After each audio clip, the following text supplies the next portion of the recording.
Hello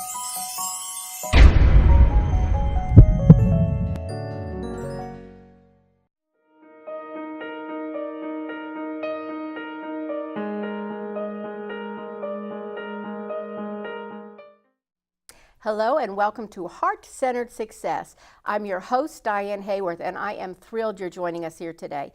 What we're talking about today is absolutely the one thing everybody in the world wants. Yeah, it's that important. We're talking about true happiness.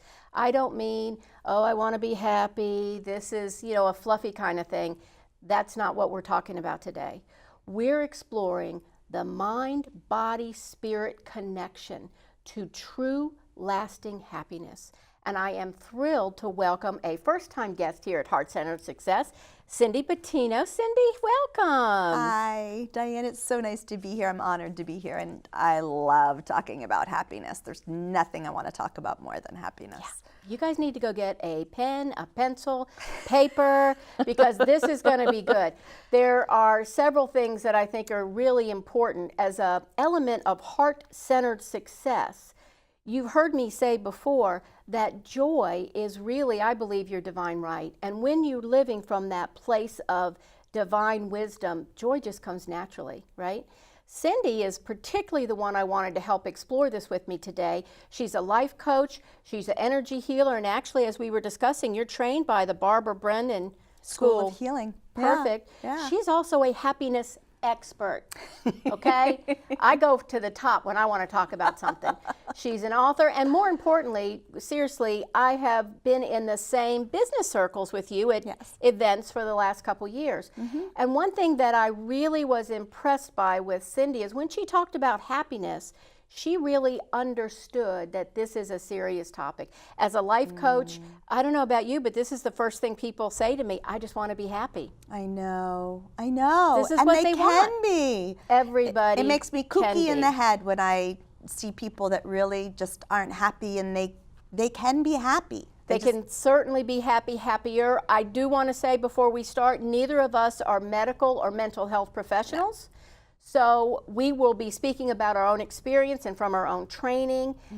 However, if you are dealing with depression, if you feel that there are real psychological or physical issues, we urge you to see the proper professional. Yeah, people dealing with addiction, people who are deep in the in physical abuse and the abuse cycle, those are people we don't have the skills for. I don't have the skills. We refer out. I do a lot of referring. I know you're going to enjoy this, however. So let's just get to it. Cindy, when we're talking about real happiness, what does that mean to you? So first, I loved your questions. So I'm so glad that you sent me your questions beforehand, because it really made me think. No one has ever asked me that question before.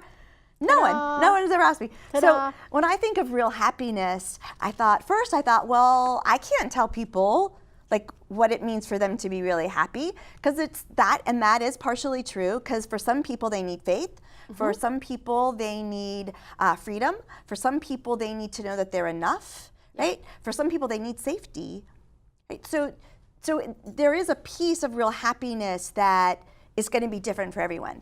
But the more I thought about it, the more I realized that what I believe real happiness is this deep gut gratitude and fullness that just kind of is down there, and you just know. I mean, I can tell you what real happiness isn't. Real happiness isn't being asked, how are you today? And you say, fine. Nope. I hate the word fine.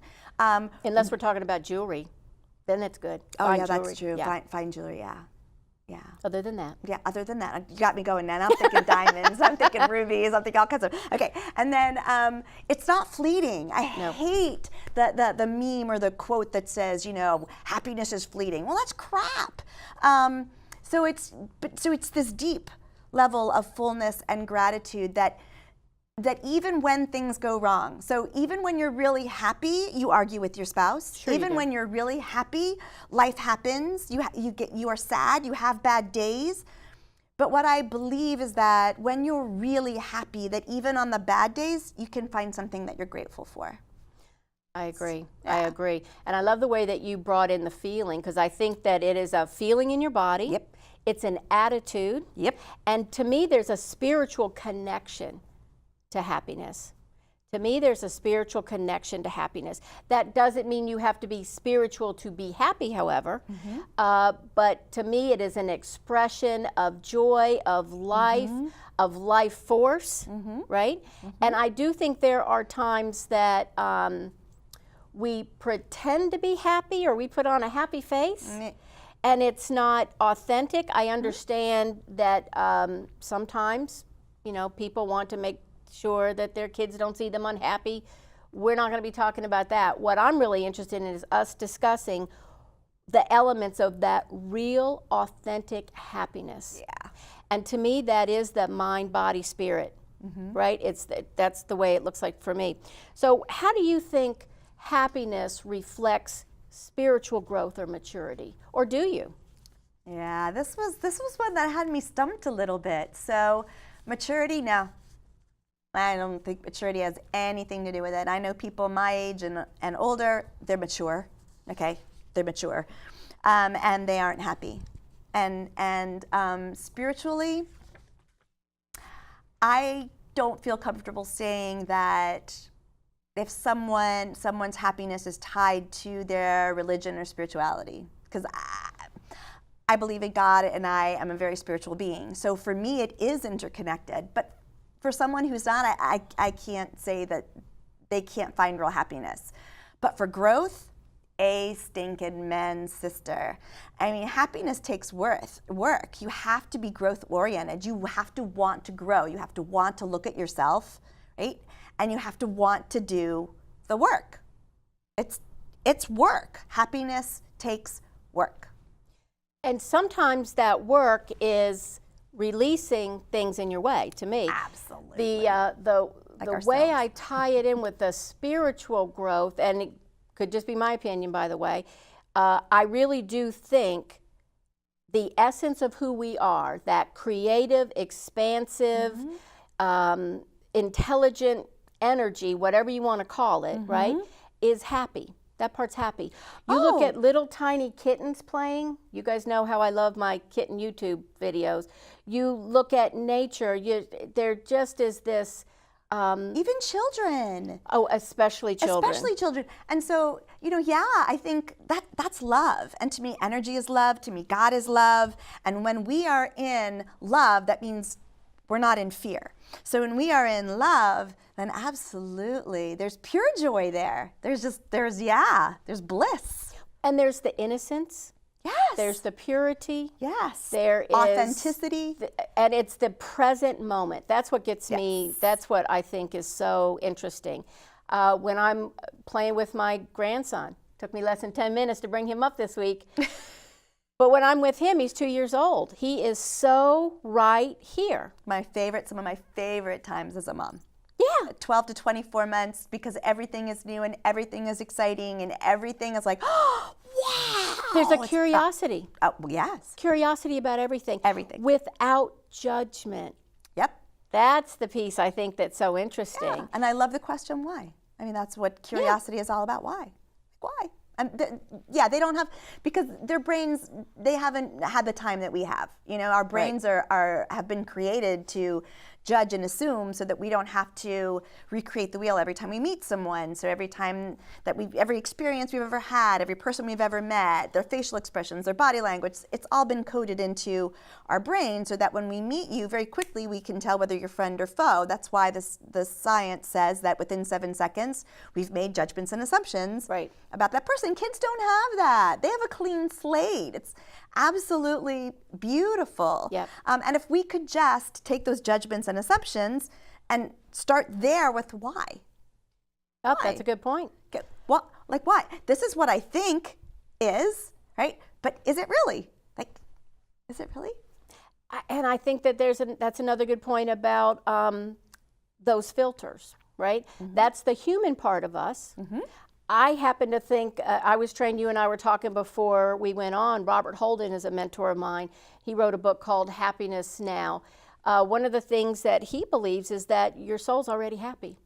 Oh God, yes. Your soul is already happy. So, Yeah. and when I look at a healthy child, of course, but I look at a small child, they are happy not because of anything. They're just happy. That's their default almost, right? It is. Like you said, there's not the experience. They haven't been taught you're not supposed to be happy in that situation, right?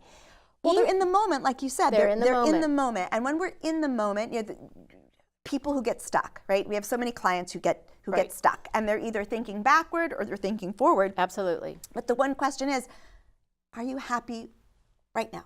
Like right in this moment, how do you feel right now?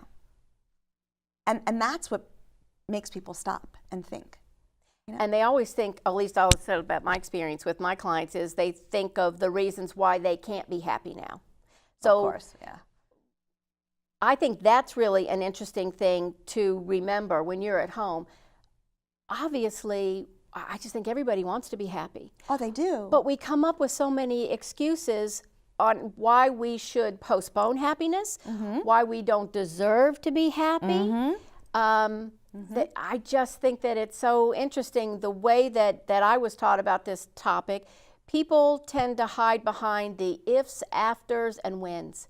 I'll be happy when I drop 20 pounds. I'll be happy if I win the lottery. I'll be happy after I get married to my soulmate. You can be happy now. You can be happy now. Absolutely. I think it goes to the question that you sent me. It's like, what is the greatest obstacle? Yeah. And What gets in the way? It's that four-letter word that begins with an F. Yep. And it's fear. Yeah, that's the one she's talking about. It's fear. That's the one. And it's the fear of, what if I'm not happy after I drop 20 pounds? Or what if I've dropped 20 pounds and I still hate myself? What if I get married and he doesn't validate me every moment of the day? Like what if I get married and he leaves me? So it's this, we give our power away to fear. Now, fear isn't bad. It has its place. I want you to be afraid not to walk in front of a car. Right. That's a good thing. And there is a huge push right now about being fearless. Now, I'm speaking at a Fearless Summit in a couple of weeks, but there is no such thing as being without fear. I mean, fear, I ride horses. Fear makes me put my helmet on before I get on my horse. Right? Fear makes me put my gear on before I get on the back of my husband's motorcycle. Right. Fear is not a bad thing, but when fear prevents us from showing up in our highest and best good, in the way that we can most rise to our potential as a human being, that's when fear is a problem. And that's when we could come up with all these excuses. The excuses are fear. And the other thing that strikes me is that they're all about this. Yes, they're all external. They're all here. Yeah, because that's how we give our power away. Yep, they're all there. If just that they make me feel angry, they make me get frustrated. They, the big they haven't whoever done, they are. Yeah, they haven't done blank. Yeah. So when we we're giving our power away, because as long as all of these people have to give us what we need, they're never going to be able to do that. Nobody can. Nobody can, right? So it's actually looking in, and one of my quotes is, happiness begins and ends with you. Absolutely. And I think that gets to the deserving piece as well, right? Yeah. Because you don't deserve, I tell my clients all the time, you will never be more loved, treasured, or adored than you are now. Right. You might be able to fit into the jeans a little easier. You might be able to buy a different car if you have a different income, but it's not going to make you, I bet you, like me, have had many clients who have chased that thing. God, yes. And it didn't do it for them. It's that enoughness piece, Yep. When they just don't feel good enough, smart enough, skinny enough, pretty enough, Rich successful enough. Yeah, they don't have is. enough money in the bank. And that definition of enough is different for all of us. And that's why if we're looking out here for what enough is, we're never going to find that place. It's what's enough for Cindy? What's enough for Diane? I went from a huge house and a huge closet the size of most children's bedrooms, and now I have a little L-shaped IKEA wardrobe, and it's enough. Right? So but that's a journey. I mean, that's a journey that you have to be willing to take. It takes work, and it takes asking yourself what is enough, what is too much, what is not enough. It's a huge journey, and it's worth every step. And what's real?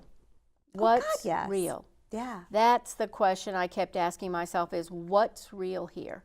What's real here? And when I finally realized that love is what was real, and it wasn't the size of the closet or the car where I lived or anything else. Matter of fact, I think it's really interesting that we have the tiny house movement. I love the tiny house movement. Oh my God, How I love it. interesting is that? I love it. You know why I love it? I love it because they figured it out, and they figured it out a whole lot sooner than I did. I mean, I wish I had figured it out when I was these kids' ages. They know what enough is. Well, and it's a lot of people our age downsizing and wanting to use income to have experiences. Right. Not because, and this is, I think, a really important part, not because going to a wonderful trip will make them happy, but because they're happy and they have this adventurous spirit that they didn't have. Well, they have memories That's what I found. that stay with them forever. You know, they have memories. You know, have you ever been asked the question, if your house is on fire, like what will you grab before you leave the house? It's my cat. It's just, well, It's my cat. For me, it's my pictures. Yeah, no, it's my cat. So I got everything in the cloud. the dogs can find their own way out. No, My for cat. me, it's like, it's the pictures, it's the memories, it's the, yeah. So it's interesting that everybody has like a different answer to that. It is, and I do think that if, when, and after is a really important thing to ask yourself. Matter of fact, when you and I were talking again before we started taping, and we've been talking for a year about getting you on the show, and it was this show that I needed to have you with. When I was preparing, I realized there's something in my own life that I had been telling myself after this occurs, and I thought, ooh, ouch, Diane. Ouch. Yeah, it just wasn't. And it didn't have anything to do with deserving, although I think that's another thing that people have an issue with. I don't deserve to be happy. Why not? Well, I guess. Why don't you? So many reasons. Well, that you think, that but you really. think. Well, it really just comes from like when we were little, you know? Programming. And our super Programming. ego, the different parts of our psyche that are so afraid, you know, it really comes from those places. And so happiness, real happiness, it's something that you work on every day of your life. Now that's so interesting. To me, it's more about allowing the natural happiness to shine through. Now, maybe I had to get there with work.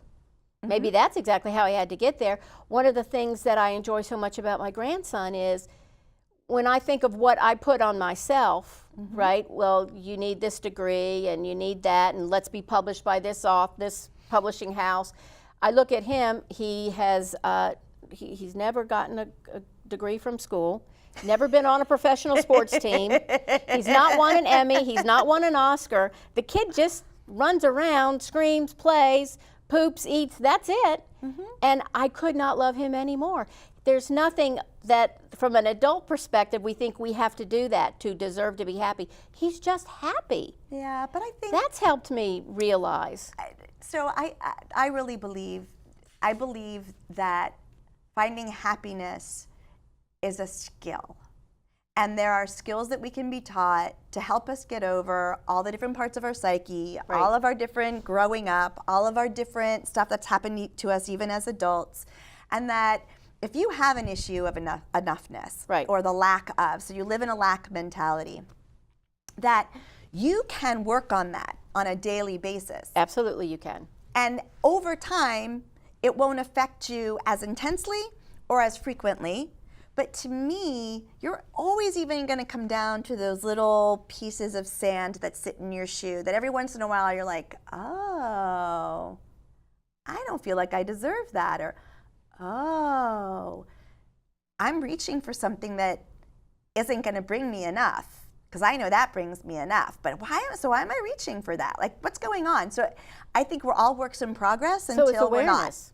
Yeah, it's huge. Awareness. Well, the self-discovery process starts with awareness. And we're in, so brain. Always in awareness. So we are in the subconscious part of our mind 95% of the time. Right. And so that 95%, there's a lot down there. And the way through self-discovery, right, is to bring the subconscious to the conscious, become aware of it, and then decide if you want to change it or work on it or not. That's where you make those shifts. Absolutely. And to me, one of the things that was interesting is what was pointed out to me by a friend in the UK, by the way. Why do you Americans, why are you always in pursuit of happiness? Why don't you just be happy? Why are you always pursuing it? They think we're weirdos. But they're not wrong. They're not wrong. The French are the same. So my daughter's in Paris, and she's like, They're Mom, not wrong. Stop smiling all the time. I'm like, what do you mean stop smiling all the time? And she goes, the people in France, they think we're weird because we smile all the time. Everybody's not supposed to be happy all the time. And I'm like, well, but I kind of am. Yeah, you kind of am. I kind of am. I know. And it's that when I could understand the difference between the when, the after, the, going to be happy, and could look at what I'm doing right this second and how happy my soul was, that shift, that awareness, that was a huge piece for me. Yeah. Now, what some people choose to do, and we're not judging, by the way, we're just making an observation, is they seek pharmaceutical, recreational drugs, maybe drink. Self-medicate. Those sorts of things, and I've heard many friends of mine say, oh, I need some wine to be happy. Well, yay if you like wine, but you don't need it to be happy. Oh, God, no. I don't think, no. What we need to be happy is love. What we need to be happy is ourselves. Now, and yay for pursuits if you have hobbies, if you have things like that, but we were talking about the mind, body, spirit. There is a chemical change that occurs in a brain that is stressed, that's different, the energy's different. Oh my gosh, the energy of someone who is happy versus someone who is stressed or overwhelmed, you can feel it. I mean, literally, you can feel it. Yeah, you absolutely can. I go running from the room as quickly as possible. But seriously, it's a true energetic. Oh God, yes. And a chemical issue. Absolutely, it is. So again, perhaps if it's something that you think you're ingesting to be happy, that might be a reason to go and speak to a professional. Absolutely, yeah. Again, it comes from, so much of it comes from this place of this void that is within you that needs to be filled with something, right?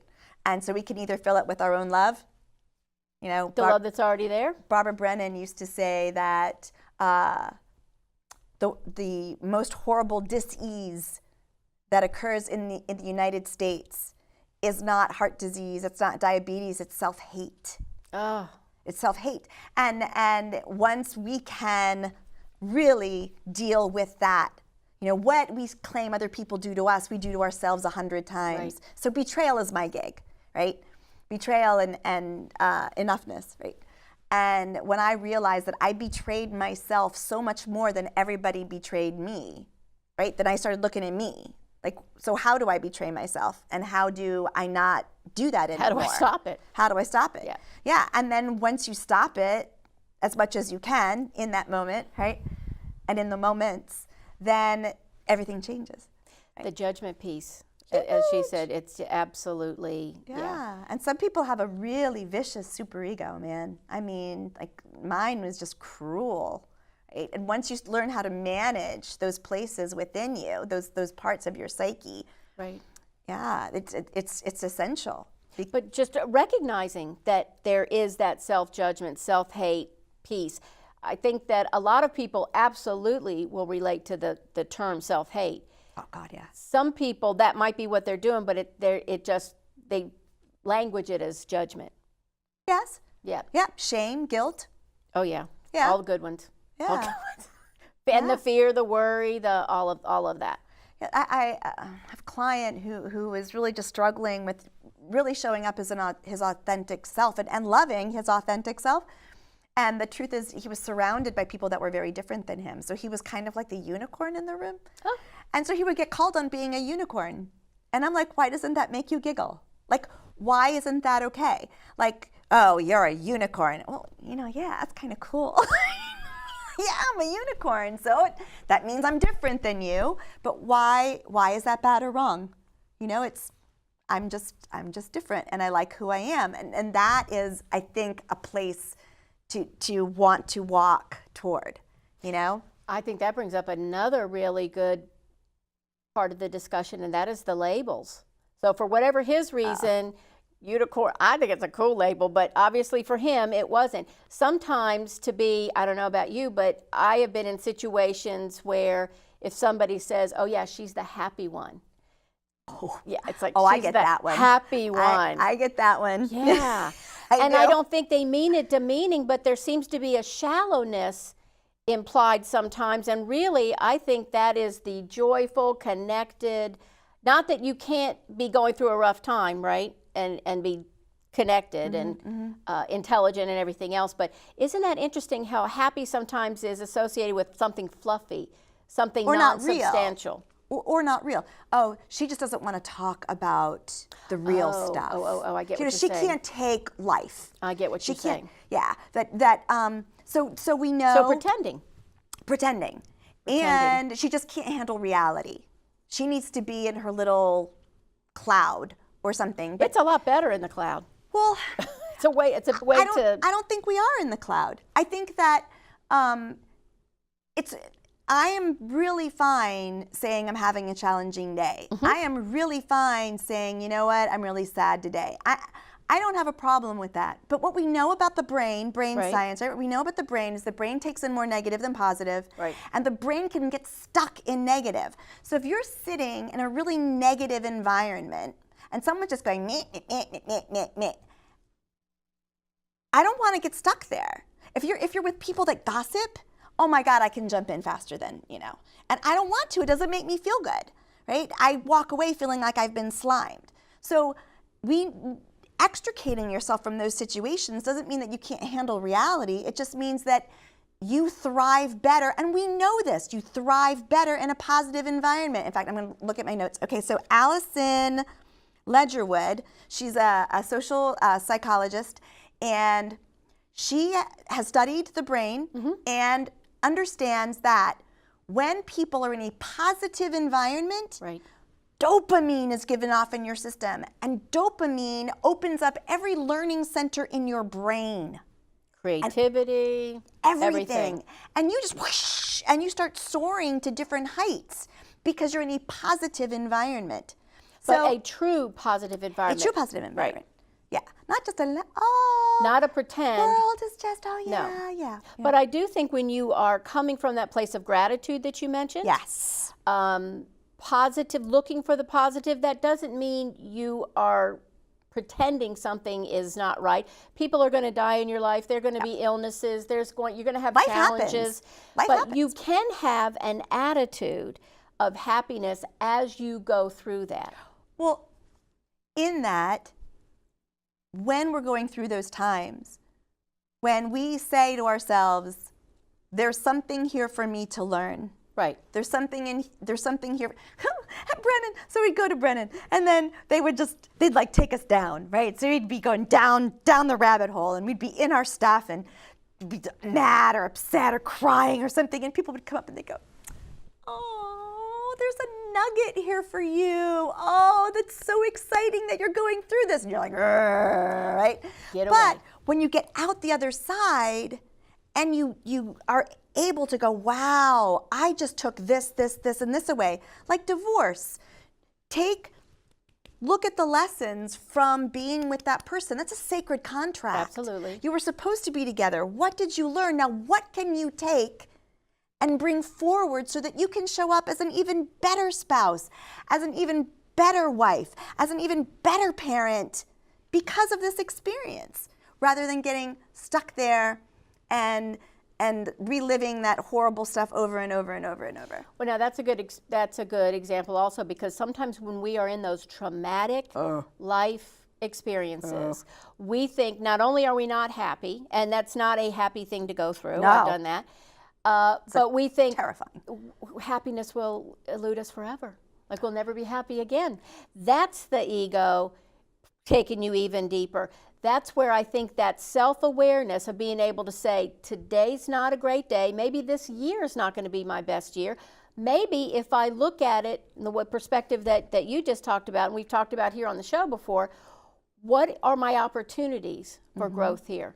So I've done a lot of work with people going through divorce. And when we are in pure terror, we go to this place in our psyche that is literally this many, this many, because we're in the unknown. When you're going through a divorce, you don't know how often you're going to see your children. You don't know what your traditions are going to be like. You don't know where you're going to live. You don't know how much money you're going to have. You know nothing.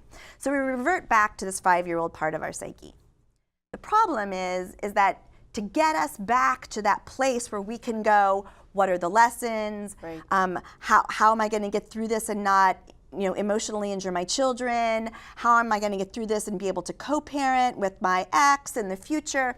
We have to get back to the adult part of our psyche, our heart, and the higher self, the soul, right? The true self, the divine true wisdom. Self. The only way to do that a lot of times is to get help, to go, oh my God, I'm 5 years old. Oh my God, I can't do this. I'm in complete terror. I don't know what to do. I can't sleep. I can't. And that's when you really need the support of a therapist or a coach that is qualified. Trained professional. To help you come, okay, it's okay for you to be scared. I completely get why you're scared.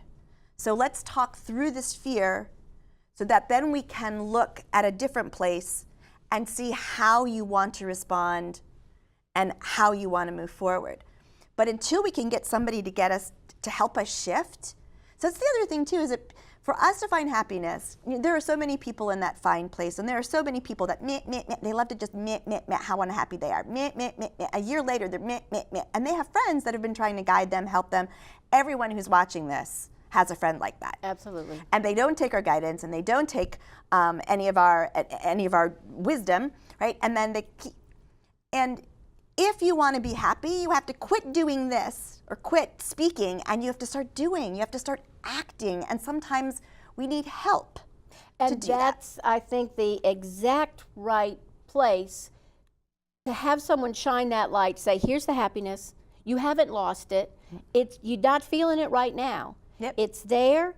It's clouded by this trauma, this drama, this unknown, which is terrifying, right? Which is terrifying. It's terrifying. But to have support in however is appropriate to realize this is temporary. It is temporary. Even people that, I know that I've got people that are dealing with literally decade-long illnesses that are extremely, extremely challenged, and they still find. Yes, they do. The happy 5-year-old. Yeah, they do. They can find it's just fascinating to me. I had this one friend, her husband was dying of a horrific degenerative disease. And it just, there wasn't anything anybody could do but just simply wait. And she told me, he still had a wonderful sense of humor, that he'd be in his wheelchair, she put like little headdresses and hats on him. They would play dress up, they would have parades, they would laugh, even in that horrific situation. Yeah. They recognized it, they lived with it every day, they didn't forget. But they even said, amidst this trauma, how can we find a little bit of happiness? And like you said, it was in the now, not worrying about what was going to happen a year from now or a week from now. Well, see, they made the decision. They made the conscious decision to look for the happiness. And I think that... And realize it was there. Yeah. And to realize it was there, or it could be there, I should say. It could be there. So A Course in Miracles, right? Yep. Okay. God's will for me is to be happy.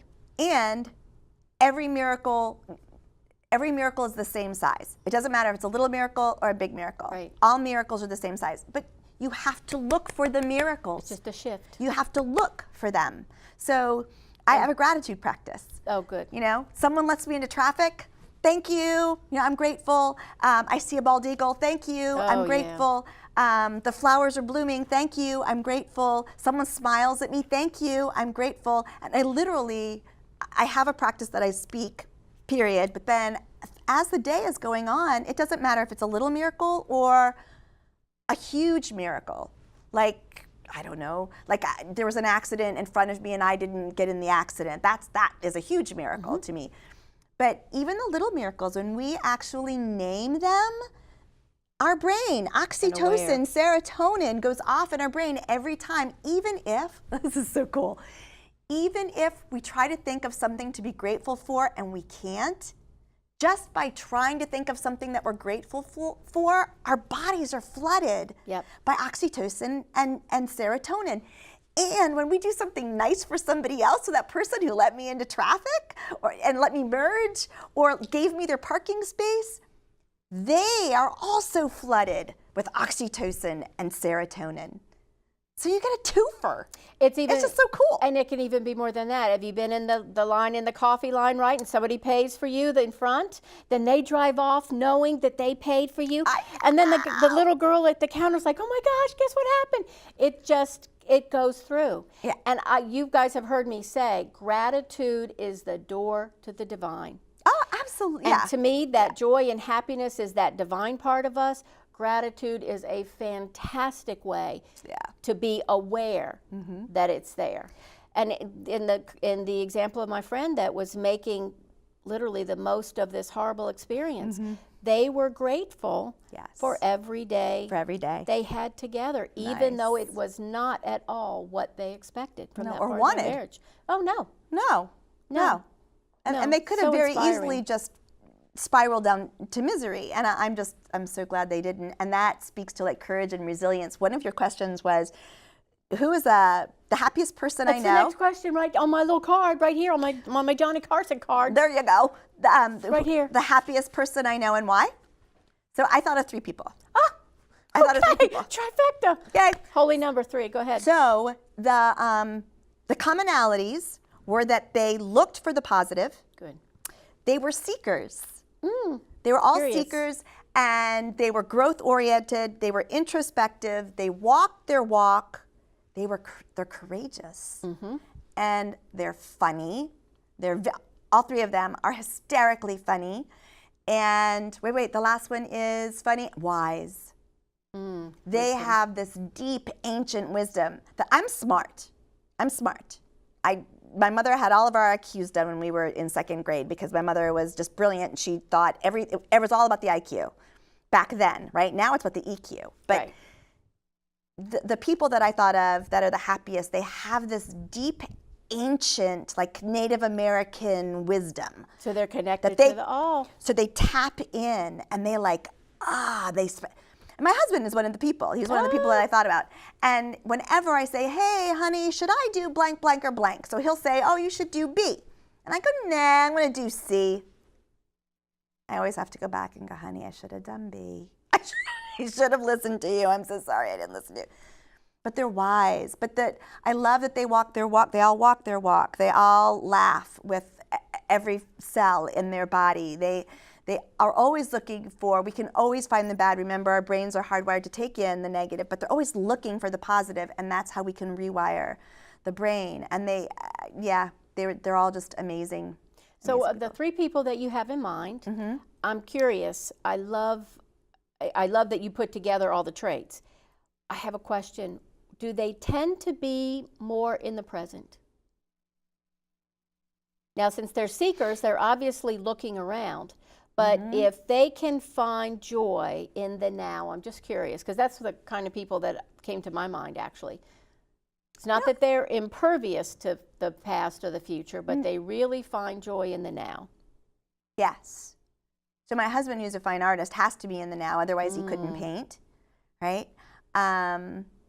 Court Maddox, amazing business coach, is he understands that your mindset, if you don't have the right mindset, you're not going to be able to manifest your greatest dreams. So he reminds you in the moment, like, what is your mindset right now? So I'd have to say that, yes, he is, and he helps people be more present. While being strategic. Because that's his job. And then the last one was one of my deans at the Barbara Brennan School of Healing, and her name is Lori Keene. And yes, she absolutely lives in the now. She was the one who taught me about fine, and she laughs. Her whole body vibrates from the light. Soul. Yeah, and you can't do that if you're not in the present. So yeah, you're absolutely correct. So that's one I didn't think of. Yeah, that was what came to me, was that the people that I know that I truly think of as being happy, they had various, I would say, IQs, various socioeconomic status. Oh yeah, they're all different. Yeah. very different in a lot of ways, but the one thing they did have in common was they could find joy in absolutely anything. Even, they're the ones that can be sitting next to you at the funeral and everybody's all sad, and they're sad too. But they're the ones that said, do you remember when he did this? Yep. Do you remember that? Yeah. Oh my gosh, that reminds me. And it brings that beautiful, joyful spark even into and resilience. A dark time. Yeah, resilience, yeah. And hope. And trust. Trust. That's I think that's a big part of happiness actually, is trusting that, for me, trusting that happiness is there whether I'm feeling it or not. And I do agree with you completely. There are some days when I ain't feeling it. Yeah, of course not. I ain't feeling it. But I realize that's not the true part of me. That's the personality part of me. That's the human part of me. That's the fear part of you. That's what I'm here to do, right? Yeah. I get it. But to realize that it's there, whether I can see it or not, like the sun, we came in today, there wasn't a lot of sun shining. It's there. Right, just above the clouds. Just above the clouds. Happiness is, I think, is always there. We can choose to see it. We can choose to, you use the term work, and that's a good term. I think of making little shifts so that we are more and more aware of where it is and how to access it. I think gratitude is a fantastic thing to do. Of your friends that you were talking about, what other kinds of things do they do differently? I love the belly laugh, by the way, or the whole body laugh. Oh. What other kinds of things do they do differently? I think, like I said, you know, they're constantly looking for the positive. They're not. While they are not negating what's in front of them. No, yeah, they're not negating the negative, but they choose to focus on the positive, and they work it. Explain that. They work it. So they understand that they have control of themselves. Got it. They work their own mindset. Yes, and they understand that they are the common denominator in their happiness or their miserableness. That's a T-shirt. Somebody write that down. Seriously, that's a great T-shirt. Yeah, I mean that was what my second epiphany was when I was in my early 30s, is that I was the common denominator in my miserableness, right? Absolutely. And that gave me hope, because then that means I could be the common denominator in my happiness. Right. And then the next epiphany was basically I wasn't taught the skills. I grew up in a home where there wasn't a whole lot of happiness going on. Right. A lot of other things. So it was my job. That became my job, and I went on my own quest. Right? And it's when you realize that you are the common denominator, that you can't change anybody else, that happiness begins and ends with you, then that's when I think that your life changes trajectory. I think when you start reading about happiness, and there's lots of literature out there, there's a ton. But it's interesting to me when I would be reading about people who literally were in Nazi concentration camps. Yes. And found a way to tap into, certainly, I'm not saying they were doing belly laughs, but they found that hope, that presence, that energy in the moment, the resilience. To know that this was, that they could make a choice, even in that kind of, and there's those kinds of stories everywhere. So they've done studies. Lots of them. About the people who've come from those camps. And the latest thing that I read, the latest research that I read was it's mindset. So the ones who came out and were resilient and had this amazing life, right, didn't choose the victim mentality. They chose the resilience. I learned a lesson. I learned how strong I am. I've learned how courageous I am. I learned how tenacious I am. I learned that I'm a survivor. I've learned if I can live through that, then I can live through anything. And if that doesn't take me down, nothing else will take me down. And if I live through that, then I'm going to find somebody I'm going to be happy with, because I'm not doing that stuff anymore. And I'm going to be happy with me. And I'm going to be happy with me. Yep. Yeah.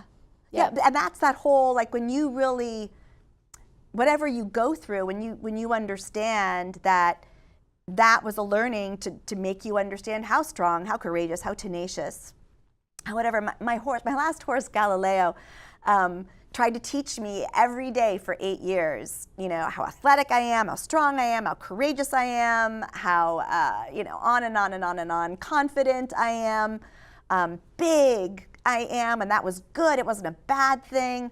And I would just fly through the fields on him, and I would negate every lesson. Oh, I stayed on because my guardian angels, were there with me. Oh, I stayed on because, I don't know, because God was kind. It was luck. So it was accepting. You had to learn to receive and accept. Yeah, I had to learn to take on my truth. My truth was that it wasn't luck. It was my athleticism. It was my strength. It was my confidence. It was my, hell no, I'm not landing on that ground. So it's awareness. Yes, it's awareness. It's all flavors of awareness. Yes, and acceptance and love. It's love. Yeah, to me, it's all flavors of love. Yeah. It really is, and that's to me the greatest gift of happiness. It is. No, it's true. Is that it? And for even if you haven't resonated with any of the things that we've said so far, think about what happens when you're at work. Would you rather be in a happy environment or one that's stressful? One where... Or negative. That's just, where does your creativity soar? Where are you happy to go to work? How does that affect your output? Oh, absolutely. Are you happy? I'm not a gourmet cook by any means. However, when I'm making a dinner for my family, and I know I'm making something that my son just loves. It's just like I'm singing, I'm happy. Me too. It is just loving lasagna or whatever it is. Whatever it was, yeah. It makes me happy, makes me happy to share happiness with other people.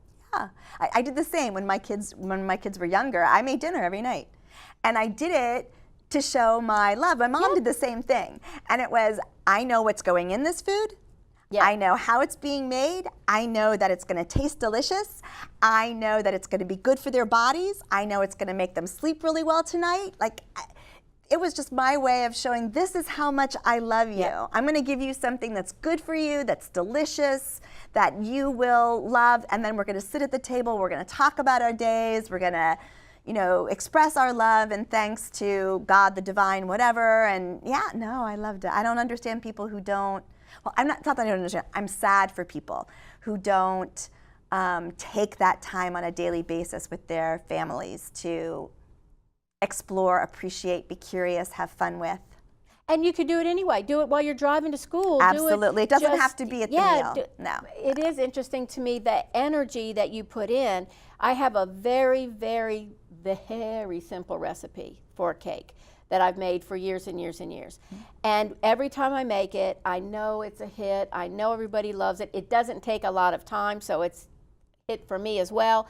I cannot tell you how many times I've given that recipe and people have come back and said, this didn't taste the way you did. Really? Did you use this? Did you use this? They use the exact same thing. I think it's that joy, that happiness, I just think I think that's a secret flavor. I think happy is a flavor. I don't disagree with you. When you were at Sterling Women, you talked about Dr. Emotos' work. And Dr. Emotos' work basically says anything that is liquid, especially water, has consciousness and awareness. And so if you are cooking with love, right? And happiness and joy. Those crystals, those water crystals are becoming these beautiful crystals and entering the body to nurture and nourish. When you really think about it.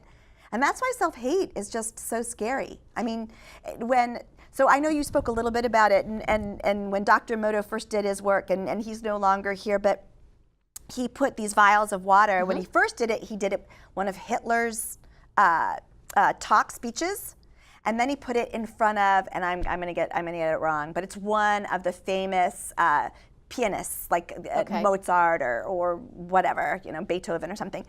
And then he took those vials and he put them in the freezer, and then he scooped them out and noticed what the crystals were. Right. And the crystals in front of the Hitler speech were all fractured, and then the crystals that were in front of this beautiful pianist piece were these beautiful, glorious, crystals.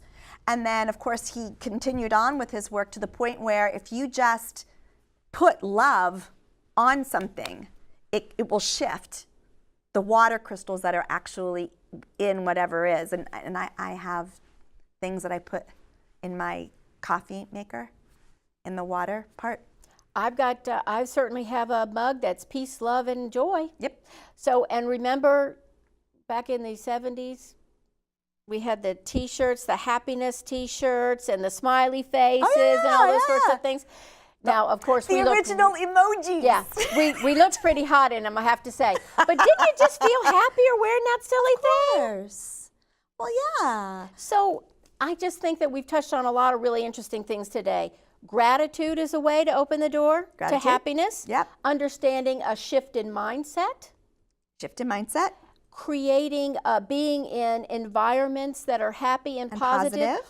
While you are absolutely understanding that not all the world is happy all the time. That doesn't mean that you can't work in the news industry or you have to get a new job. What it means is you shift your mindset in that particular situation. Would you say that's true? Absolutely What true. other tips can we give our folks at home today? Because y'all are writing this down, right? I hope you are. So I'm a teacher by trade. So I believe that just like me, I didn't have the skills to be the happy, healthy wife that I wanted to be, the happy, healthy mom that I wanted to be, and to be the happy, healthy person I wanted to be. So I think learning new skills, learning new ways to do conflict, and learning new ways to communicate, learning new ways to love yourself, learning new ways to create healthy boundaries, learning new ways to not control and to request versus demand. So I think skill building is absolutely Self-care. huge. Oh my gosh, self-care. Right, self-care. Yeah, journaling, meditating. Meditating is what I was going to talk about. When we were talking about changing your brain chemistry, that is exactly what helped me get out of an abusive situation that I was in for years and years. I was stuck in that loop of I can't get out, there's nothing I can do. And meditation. It's going to be worse out there than it is in here, yeah. Meditation is what changed my brain chemistry, changed that, and also, I believe, opened up that way to divine guidance that said, this is the way to go. So this is Literally how to get out. I never thought of it this way, but meditation is kind of like you're changing the channels on the TV. That's exactly what I think it is. I imagine, do you guys remember dials? Back in the last century, we had these thing called dials. We used to have to get up and go to the TV to turn it to go to a different station. You know what we did? My dad had a remote. It was me. Diane, get up and turn the TV.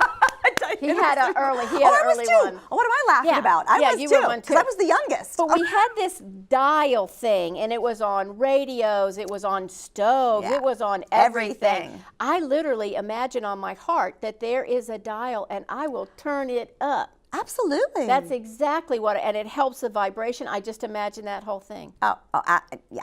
No, absolutely. But yeah, it's like so meditating is kind of dialing into a different place. Dialing it up. Yeah. So positive psychology world, oh my gosh, what is his name? Sean, Achor, I think. So he has a TED Talk, and he's, again, a social psychologist, and he believes that you can rewire the brain through 5 different things, and he gives a 21-day challenge. So I would encourage anyone watching today to just look up the TED Talk and take the 21-day challenge. And he says, random acts of kindness. Absolutely. 3 new gratitudes a day. Journaling. Exercise. What am I missing? I'm missing one. Meditation. Yep, meditation. And meditation. And if you do those things, and I really think that even if you pick 3 of the 5, you don't have to do all 5, but you will absolutely start rewiring the brain. And start where you are. Yeah. Start even one. Try even one. Yeah. Another 21-day program I love is the mirror work that Louise Hay Oh, started. I love Louise Hay. Hay. There's a book and I think there's even a 21-day class with Louise and my mentor, Robert Holding. Oh. And you talk about facing the dragon in the mirror every day and your own judgment and self-hate and being able to look into your own eyes to see that beautiful divine spirit within. Yeah. That will help. That to me is a beautiful way to talk about face your fears. face it, but also find your own inner beauty and where that happiness really That's resides. really beautiful. And don't Oprah and Deepak have they have a challenge, a meditation challenge Several times a year, and seriously, you can go back in our archives. We did a whole show, at least one, if not two, on meditation. But luckily, you can Google meditation. You have free ones on YouTube all over the place. And there are no rules. People have all these rules. No, take away the rules. I mean, so sometimes my meditation is me just talking about naming my affirmations. Sometimes it's me in prayer. Right, praying for the higher selves of the people I love and the people that challenge me the most. Right, sometimes your greatest teachers. My greatest teachers. Sometimes it's just gratitude, speaking my gratitude for the day. So meditation doesn't have to look any specific way. You don't have to sit in lotus, put your hands in, and say Om for an hour. You can. You can do guided. I love guided. Other day, I walked out in one of the state forests by myself. Yep. Beautiful there, walking meditation. Listened. Looked. It just brought everything in with my senses. It was a beautiful meditation. Journaling. Yep, one of my faves. You know that. So there are you can get journals that give you topics to write on that you might not even think of. I alternated between two journals last year, and then I saw on Facebook today there are these cards that you can get that give you. I might actually get those just for me. I just might do that because I just think that is so cool that you can just pick a card and there's the topic, and that's what I'm writing on today. I actually just do the free writing I learned years ago from Artist Way, Julian Cameron, and I always end the same way. Love, what would you most have me know today? But you could certainly journal on how can I be even happier? Yes. How can I be happy today? How can I be even happier? Yeah. So one happiness myths, right? That just moving up one level on the scale is not a big deal. But it isn't. I mean, it's a huge deal. Every time, if you go from 1 to 5 or 1 to 10, every time you move up one rung, it's exponential. The happiness that you receive and the happiness that you live in is exponential. People want to take these huge, I'm going to leave my husband or wife, I'm going to change my job, I'm going to sell my house. No, do the little things. I think that is a perfect way for us to end, to remind you that those small shifts, it's fantastic if you can go from 0 to 10. Good luck with that. More than likely, you're going to go this way, right? These incremental changes. Yes. So I want to thank you, Cindy, so much for being here today. It's been so much fun. I don't want it to end. Can we do more? Well, not right now, actually, but maybe next time. Okay. But I want to thank you. Tell us real quickly, how can we find you on the web? www.transform-heal.com. And it will be in the credits. I want to thank Cindy, of course. I want to thank our producer, Tremaine, who none of this would happen without him. I want to thank Otis. I want to thank our crew. I want to thank you for watching. Thank you very much. And I really hope you understand that there's ways for you to find that happiness that's already inside. Hope you've gotten some good ideas today. Until we see you next time, I hope you are happy, hope you're healthy, I hope you're loved, and I want you to know that we're absolutely sending you love, health, happiness. This is Heart-Centered Success. I'm Diane Haworth, and I'll see you next time.